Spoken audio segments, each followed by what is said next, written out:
French President Emmanuel Macron is the latest world leader to test positive for COVID-19. The 42-year-old will self-isolate for a week and carry out his duties remotely.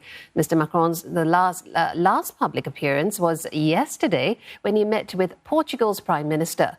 Mr. Macron also attended a European Union summit last week. Lucy Hough joining us live from Brussels now. Lucy, I expect contact tracing would be complex and extensive in this instance, considering that Mr. Macron has had a rather busy diplomatic schedule this past week.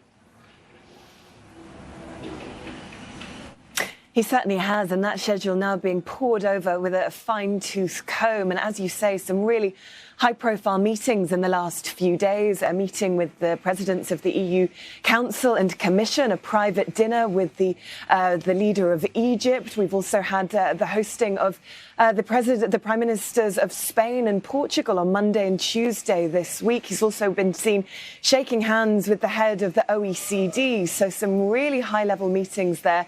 And the ramifications of this could be huge if indeed those leaders now have to go into quarantine as well, and assuming they will be tested in the coming hours. Now, we understand that French President Emmanuel Macron was due to be travelling to Lebanon on the 22nd and the 23rd of December next week. That trip has now been cancelled, given that Mr. Macron will now be isolating until Christmas Eve, December the 24th.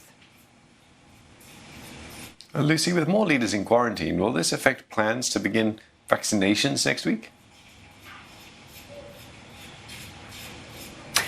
We haven't heard any news that this will have an implication on that, no. I mean, French President Emmanuel Macron was one of those calling for the EU to carry out its vaccination programme, the start of it in a coordinated fashion, meaning that all EU nations would start vaccinations on the same day. And we now know from today that those dates will be the 27th, the 28th and the 29th. So a huge vaccination programme. And of course, a couple of weeks, more than 2 weeks since the UK began its vaccination programme, and several days since the US began, since the FDA authorised the Pfizer-BioNTech shot there. There has been some irony here that this is a shot that was developed by German scientists in Germany, that was manufactured largely here in Belgium, but it's taken the EU a significantly longer time to begin this process. So no, the implications of this, it doesn't suggest will hold up that process, with EU leaders keen to begin this process. OK, many thanks for that update. Lucy Hough speaking to us from Brussels.